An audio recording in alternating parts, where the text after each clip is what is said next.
What's up, Jackwagons? I'm Speed Fury, and we're back with the next part of What If Deku Was a Gladiator Master. Now, last time we left off, they had basically just finished the quirk assessment test, and afterwards went back to the Gladiator Master's base. But now, we move on with the story. So normally this would be where we have like a little time skip and they go into like the big fighting thing next, but no, we're not doing that yet. So Izuku has now arrived in the base with the rest of his friends, and he gets to meet the rest of the Gladiator Masters and mentors that taught his friends. As he's talking to them, he notices that all of Manetta's mentors seem to be, well, odd in one way or another. They all seem to have like food-based powers, just like Manetta does, except that all of them being different from his. Yet somehow they still were able to teach him everything that he needed to know. As things continued, Izuku got to meet more of the Gladiator Master's friends or colleagues, not members of the Gladiator Masters per se, but still people that they worked with on occasion.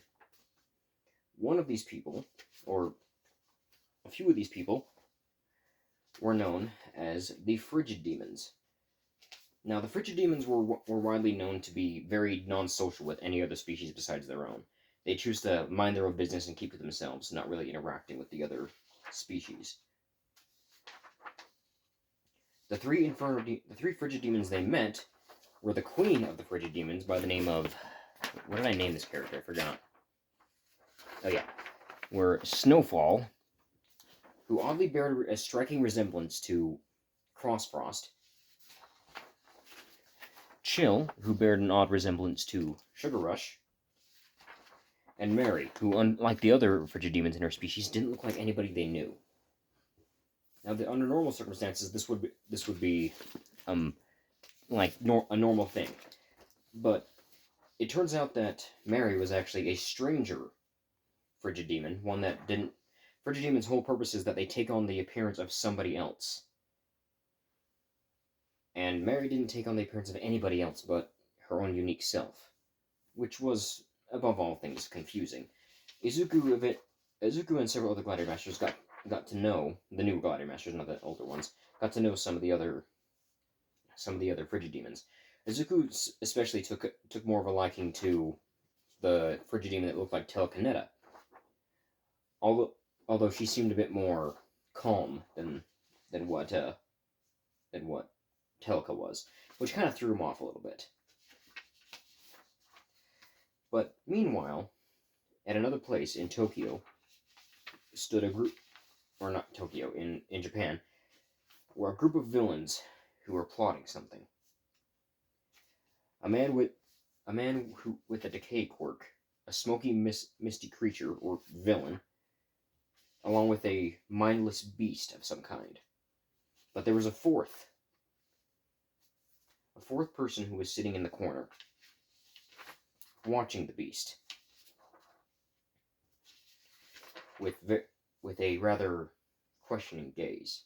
Finally, he spoke in a rather robotic voice. "I'm more impressed that you managed to fix me.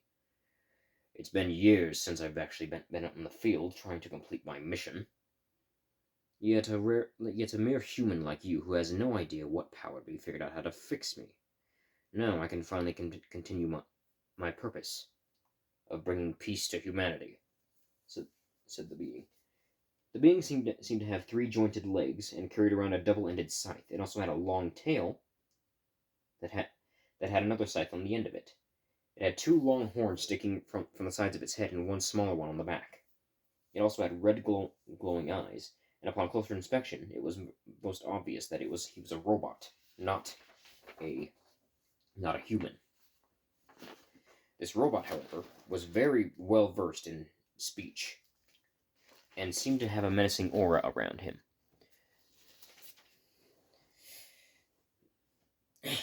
Then the blue screen flashed on, Oh, I assure you, we have many, many reasons for bringing you back.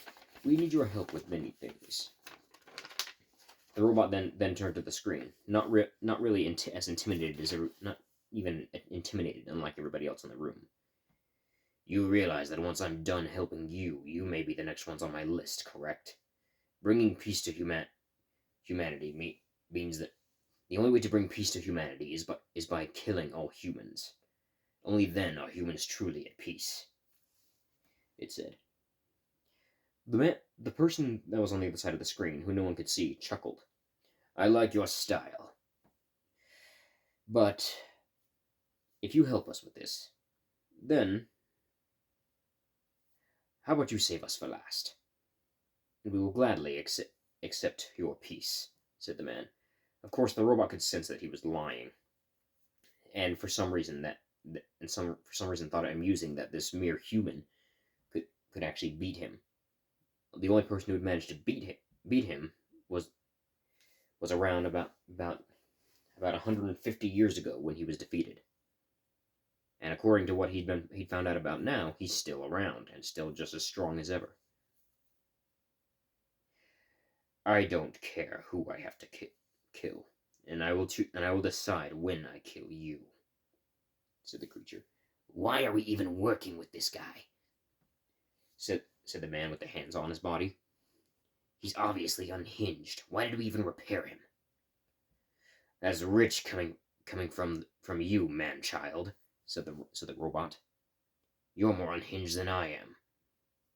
At least I don't feel the need to scratch my neck every 5 seconds to where it starts to bleed. Shigaraki was about to do so again, scratch his neck like he said, but then stopped, realizing that he was proving his point. What I don't understand is what this big behemoth is supposed to be, said the robot, pointing towards the Nomu. This is Nomu. He's designed to kill the symbol of peace. The robot looked over at the Nomu with a questioning gaze. This? You should be more concerned about the leader of the Gladiator Masters. He's the real threat, said the creature. Oh, please. At the end of the day, he's just somebody else who wants to pretend that he's powerful, said Shigaraki. Unbeknownst to both All for One and Shigaraki, Speed Fury actually was crazy powerful, and for once, they were actually too stupid to realize this. But of course, the robot knew otherwise. The robot, whose name was actually Killstreak, spoke again. You're blinded by your idiocy if you actually think you can take him on. There are many people on this planet who are much stronger than All Might, much stronger than the guy who's speaking through the computer. Especially now, considering that I can feel that he's injured, said Killstreak. How do you know that? Said Shigaraki. Simple. I'm a robot. I can tap into any... And I'm a very high advanced robot. I can tap into any electronics and find exactly what position the person's in. None of you are a threat to me. I've killed many. And you're just more humans who think that they can control the cycle of life. Shigaraki was getting very annoyed at Killstreak. And while he would love to disintegrate Killstreak, somehow Killstreak had a regenerative ability that a mere robot shouldn't have. He was also much more skilled than he looked, considering he was a very large robot and just carried around a double-ended scythe. Normally, Shigaraki would think that would be a hindrance, but the guy seems to be very good at fighting, and he seems to always be on guard.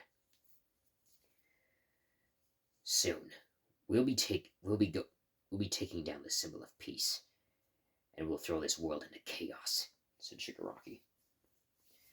At this, Killstreak just scoffed. You wish, child. Back to Izuku. He had finally made it back to the next day of school, alongside the rest of his team, or the team that he had. Today was the day that he was going to be taught by All Might. Now, of course, Shinzo, and Katsumi knew that All Might was going to be the one teaching. Nobody else did, though. He didn't really spill the beans or anything like that. But he also wondered who the other teacher would be, because he now knew that the Gladiator Masters also taught at the school as well, and for the most part, they were all somewhat similar to their counterpart. But who would it actually be, considering that All Might was the number one hero? So would it be Speed Fury? Because as far as he knew, Speed Fury didn't really like teaching and didn't really give off the same vibe as All Might, even if he was the top dog in the Gladiator Masters. Then the doors open with All Might bursting in, shouting, "I am here, coming through the door like a hero." Following close behind him was a figure that Izuku didn't recognize, someone who was kind of odd-looking. The man wore a tuxedo and had purple skin and a long serpent-like tail protruding from his tailbone. A large fin that started at the top of his back and went down all the way down the tail could be seen. He also had two fins on the sides of his head. The man also seemed to be rather elderly, in fact, older than All Might, hence the white hair that he had, and wore a top hat, as well as had his sleeves rolled up like he was getting ready to do something that involved a lot of work. This man was one of the members of the Gladiator Masters, who went by the name Polaris. Polaris was one of the more aged Gladiator Masters, and while he might be old, he's very skilled in combat, preferring to use his fists over anything else. Considering that his skin has become hardened like titanium, he's able to pretty much get away with that. His power is polarity, or metal manipulation. He's able to pretty much control any kind of metallic object, melt it, pretty much do whatever he wants, and to use it however way he wants. Izuku, realizing this, asked who he was, with Polaris replying with his name, and telling him that he's going to be the teacher that works alongside All Might. While Speed Fury was asked if he could do it, Speed Fury really didn't want to have to deal with it. But Speed Fury would show up to help with the training later. Or at least that's what he said. All Might then got into the whole spiel about how before they get out into the field of battle, they need their suits, so they got their costumes. However, this is where another change comes up in the story. While All Might and Polaris were waiting out there, they were greeted by a new arrival. Speed Fury had shown up, surprisingly. He apparently didn't really have much to do at the time, so he was happy to show up. And by happy, I mean he was still wearing the usual grumpy face he always had. But he still showed up, and that's what counted. "I hope this isn't a waste of my time, Polaris. While I enjoy the fact that I get to work with the youngsters again, I'd rather not have to do this when I could spend my time making sure other things are taken care of," he said. "I'm sure it's fine," said Polaris. The students walked out then, and everyone got a look at their costumes. All Might was smiling in pride at seeing his students. However, Polaris and Speed Fury had a different reaction. Speed Fury had an irritated look on his face, and his left eye was twitching, while Polaris had a rather disgusted look on his face. They were both looking at the girls, and also at the fact that even some of the boys were uncomfortable, especially Mineta, who was like hiding his face from all the girls, so he didn't have to look at them. He still had his rather perverted urges, but he tried to suppress them for the most part. Speed Fury was going to walk up and say something, but then All Might says, "You all look so cool," which then resulted in him getting pounded from both sides. Well, not from both sides, on the top of the head by two fists, one purple, one blue. "What do you mean they look cool?" said Speed Fury. "Look at what they're wearing. There's like no armor on any of their costumes. The only costume I see here that would be useful in the field of battle, probably Ida's, and whatever the heck that guy's wearing," he said, pointing over at Tokoyami. "I really don't know if he's wearing anything under that. But either way, well, what the heck are all the girls wearing?" said Speed. Polaris agreed with this.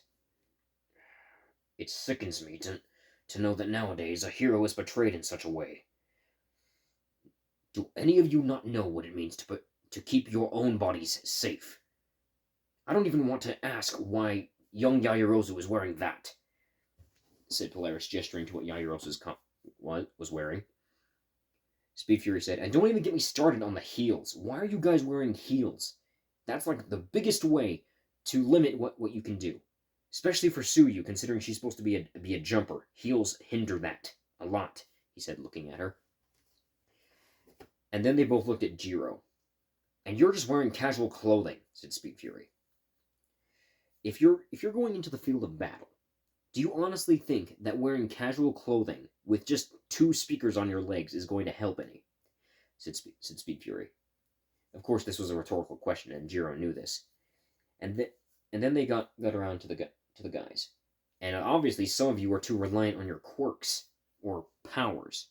At least Izuku and Katsuki had the right mind to actually have some armor put on their costumes, said Speed Fury. Polaris looked over towards Sato and said, and your suit is the least amount of protected out of all the men. Your power is based on what sugar you eat, but still, at the end of the day, you can't rely purely on power to win. It's going to tire you out, and I don't even need. And then they actually both recognized Kirishima, which is what cut Polaris off. Looking at him, he realized that Kirishima was literally shirtless. Speed Fury placed his hand over his eyes before silently saying to Kirishima, Kirishima, do I even need to explain as to what's wrong with your costume? What's wrong with it? It's manly, said Kirishima. It's also a perfect way for you to get stabbed, said Speed. But don't worry, I can use my quirk, he said. Your quirk's not going to help you if it's been canceled out. Did you forget there's a teacher here who can erase quirks? There's probably other people out there. Some of them might even be villains who can do the same thing. You didn't think of that?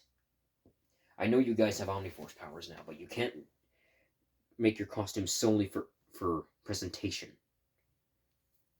What about your costume? Said Suyu, talking to Speed Fury, who was actually wearing his battle suit. Speed Fury looked down at what he was wearing before saying, "This isn't a costume. It's my battle armor. And while it looks like spandex, it's made of high nanotechnology, and it's designed for me to be able to move in it while also being very durable." He pressed a button on the side. He pressed his finger to the side of his neck, and the helmet vanished into the neck of his costume. I wear this costume because it's easier to get on, he said. He then put the helmet back on and pulled out his sword and shield, saying, "When this is all over, all of you are getting suit redesigns, except for you two," he said to Izuku and Katsumi. Well, maybe Katsumi, because I don't really like the fact that she left her shoulders bare. That's gonna leave you open for a lot of attacks. As for how the battles went, they go almost pretty much like in canon, except for like Izuku and Katsumi's battle between the two. And they also have different teammates. Instead of Izuku being teamed up with Uraraka, he's teamed up with Ashido. And Katsumi is teamed up with Kirishima instead. This actually results in pretty much like an overpowered brawl between all of them, since all of them have Gladiator Master abilities. I still have to draw Kirishima's Gladiator Master form, so I'm sorry if you haven't seen that yet. I've got an itch. 1 second. There we go. When all was said and done, surprisingly, there weren't as many injuries as many of the students thought. And Shoko, while she didn't really use her fire during the battle, she did use more than just her ice, and did think more tactically than in canon. Because if you don't remember, in this continuity, Endeavor's not as much of an asshole, because he fears Speed Fury. And he doesn't really care about the ranking anymore, because he knows that no matter what he does, the ranking's not going to matter, because Speed Fury's just there. As they finish up their next day of school, they head back to the base again.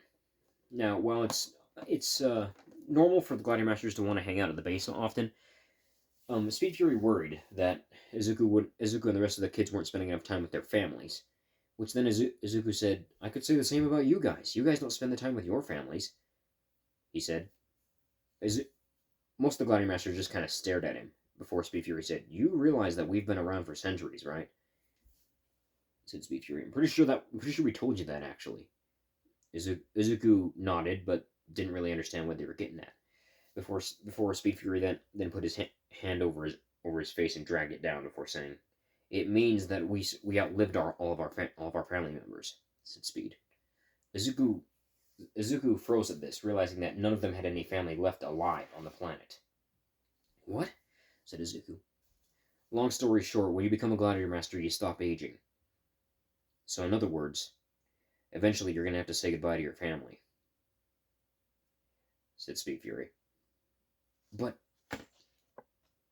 do we have to? Speed Fury understood that Izuku and the rest of the newcomers didn't really want to have to say goodbye to their family, but it was something that happened to everybody, even if they weren't Gladiator Masters. Mina then spoke up. How have you guys been doing without all of your family there?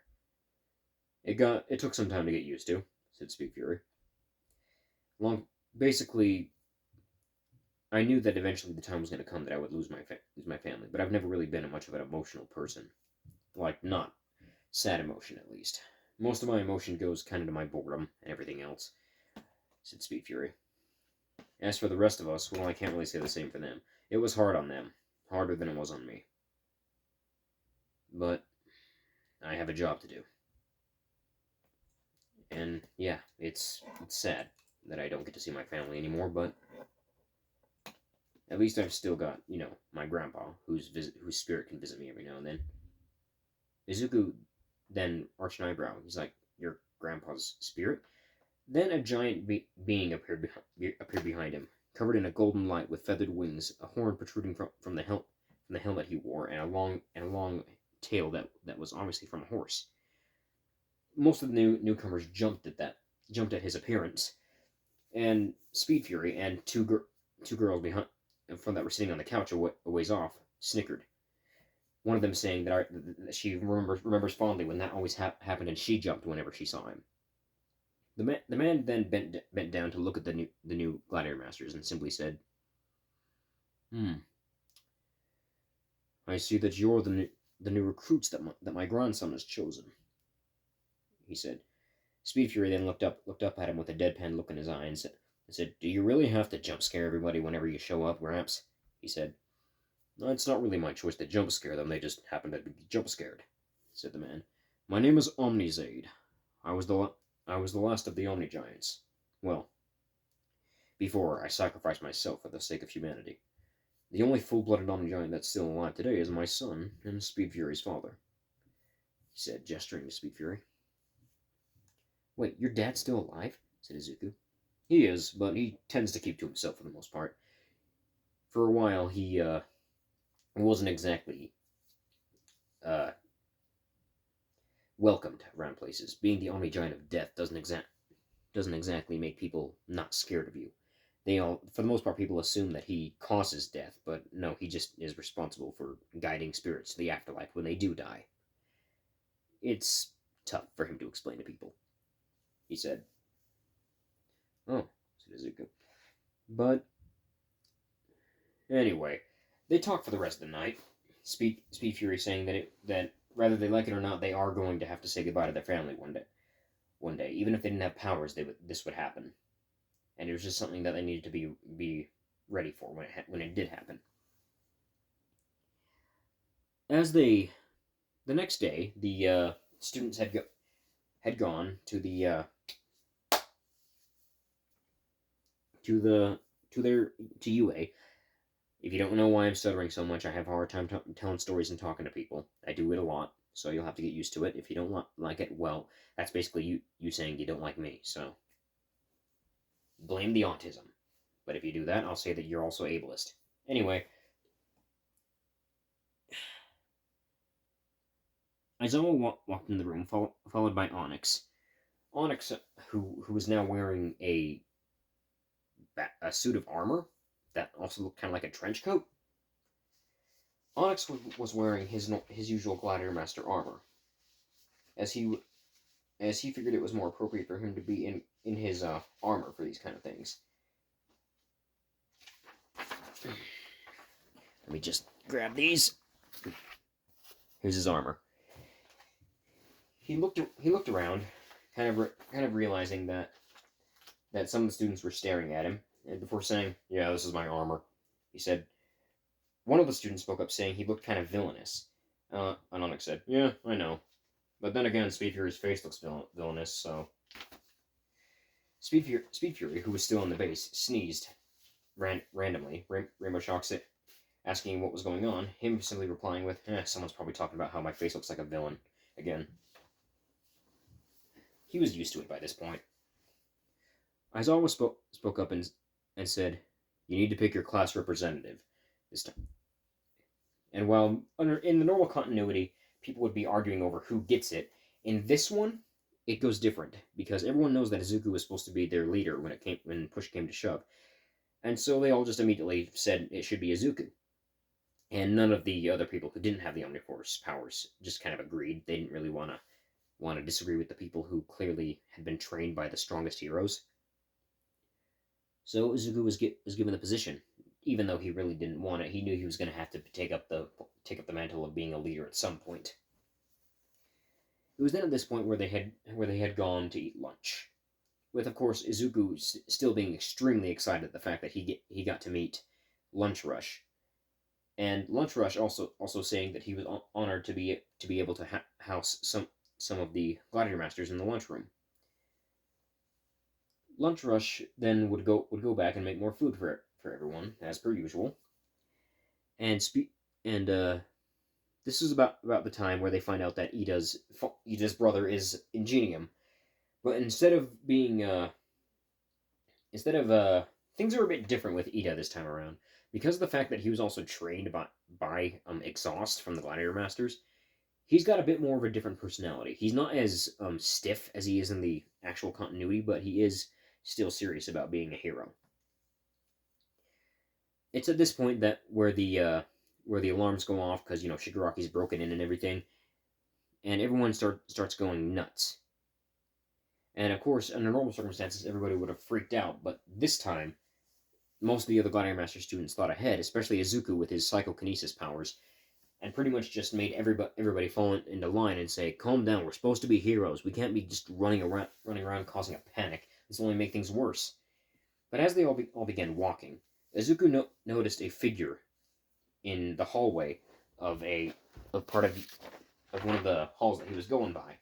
This figure, at first glance, looked like a villain, and his black costume with the skull mask that he wore didn't exactly reassure anybody.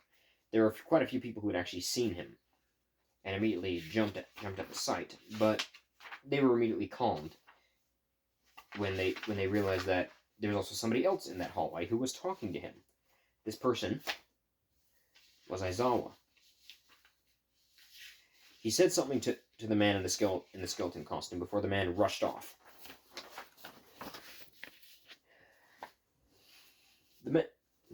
Unbeknownst to them, we're now going from the perspective of the skeleton dude here. He had found the person who he was looking for. This person was Shigaraki, who had broken into the teacher's lounge and was going through the files.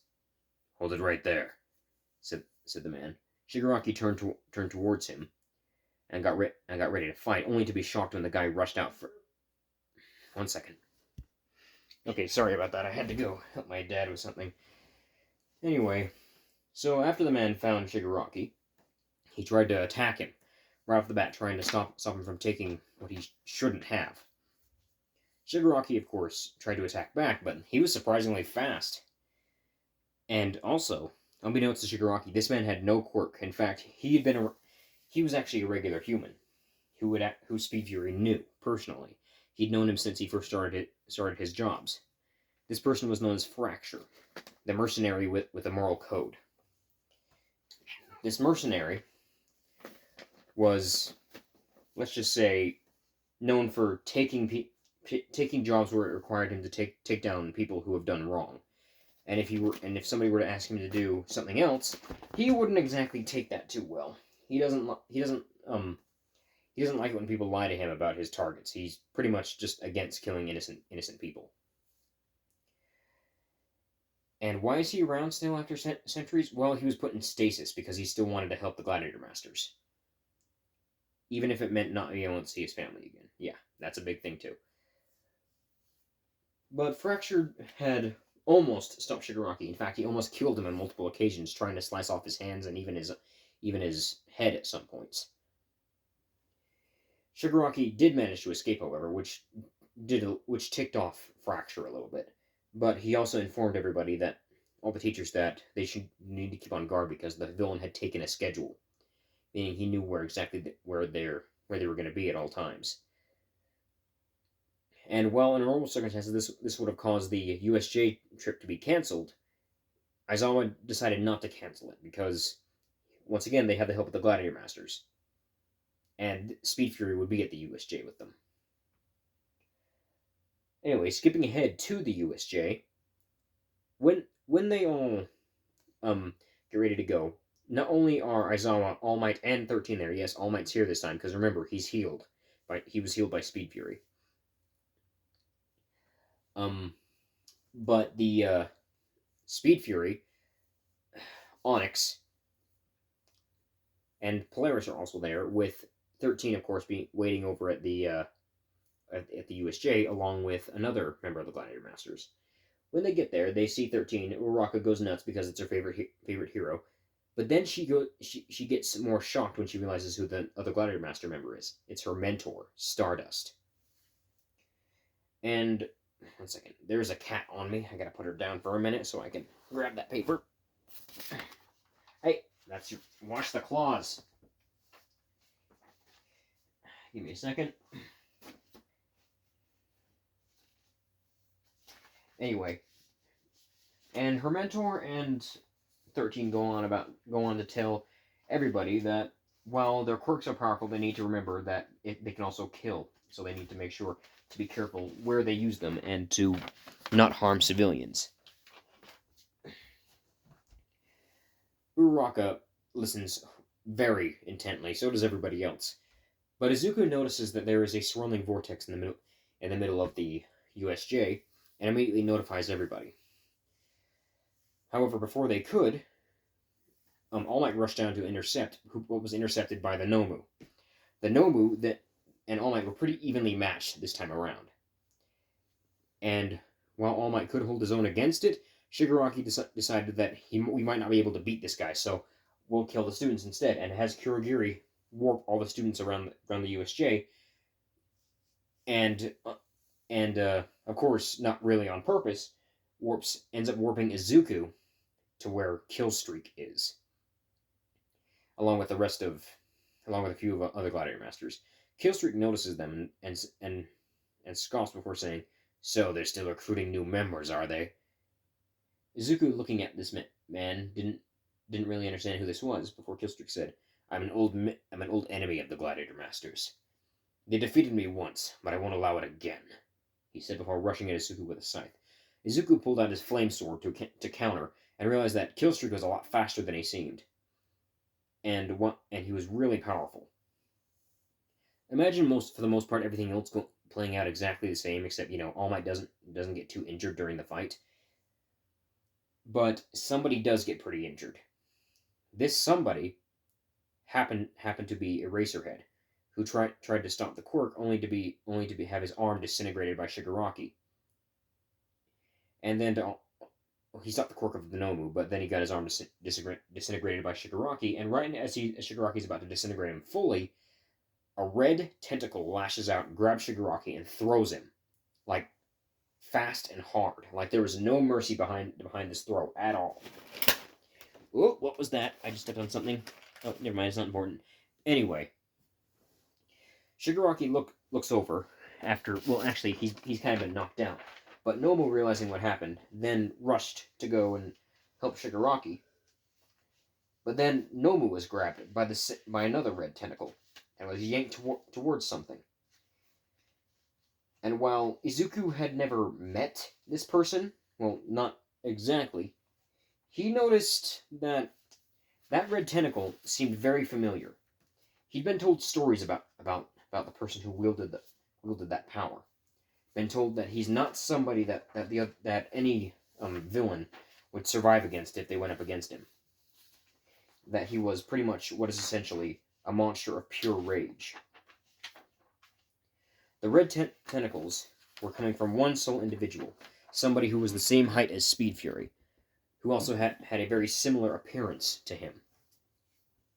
But his body was completely coated in black and red, with the only visible facial features were his glowing red eyes and his razor-sharp teeth. He also had long claws, and one of his arms had transformed into a cannon.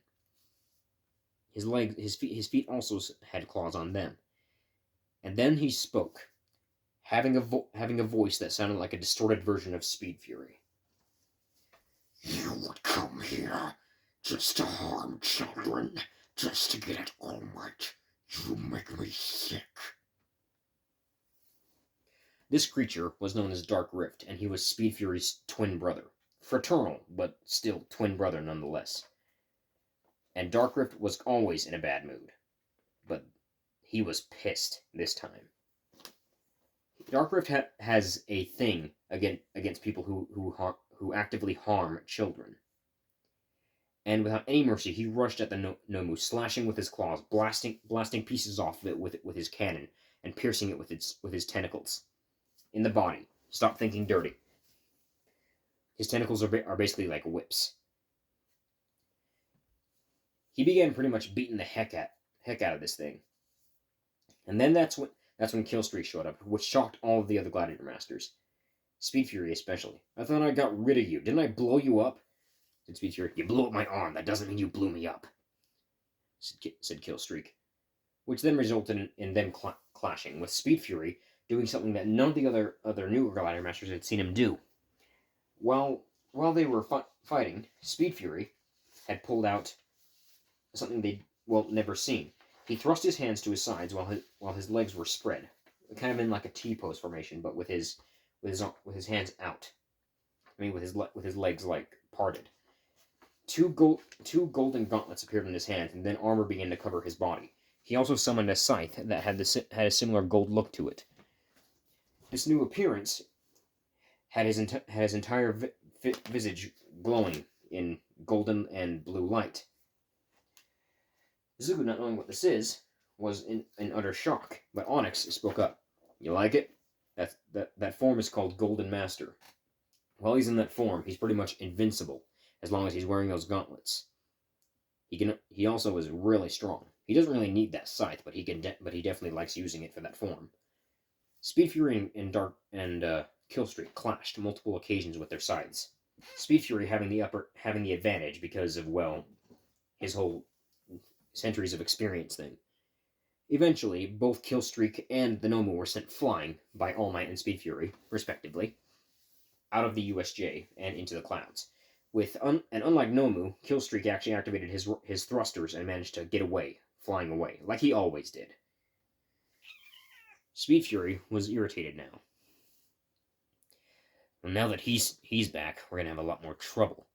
The other villains were still around, though, and Shigaraki was dead set on killing at least one person, so he could have wounded the Symbol of Peace's pride in some way, shape, or form, which resulted in him rushing towards Suyu and Mineta, who were in the shipwreck zone.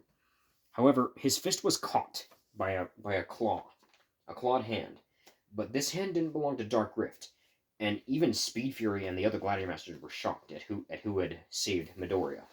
This wasn't a villain that had shown up. This was somebody who just arrived, and it wasn't hard for people to guess where he came from, especially when the dark yellow fog started rolling in, and more creatures that looked like this person had showed up. The villains were in trouble, because the Shadow Armada had shown up, led by Lightning Rod, one of Speed Fury's oldest frenemies, I guess you could say, considering that he's not really a villain, but he didn't really have the best reasonings for trying to kill humans. Lightning Rod then looked at the man. "You sicken me," he said, before slashing him away with his sword. "Shadow demons, attack. I don't care if they die. Kill if necessary." The shadow demons rushed out, some of them in monstrous forms, while others had these. While others had a more giant appearance or a humanoid look. The creatures, many villains were slain or killed. Some of them were brutally injured. But at the end of the day, all the villains were pretty beat up. Shigaraki did manage to escape, and of course has this whole tantrum where he says that All Might wasn't even weakened, and the Gladiator Masters were a lot stronger than they thought. Which All For One pretty much just tells him that we'll just need to get stronger. No one is a god, and anyone who plays God is just sealing their own fate. However, that's where All For One was sealing his fate. For now, we will end it there. If you guys enjoyed the story, please like and subscribe. I will see you for the next one. Also, say hi to Mookie.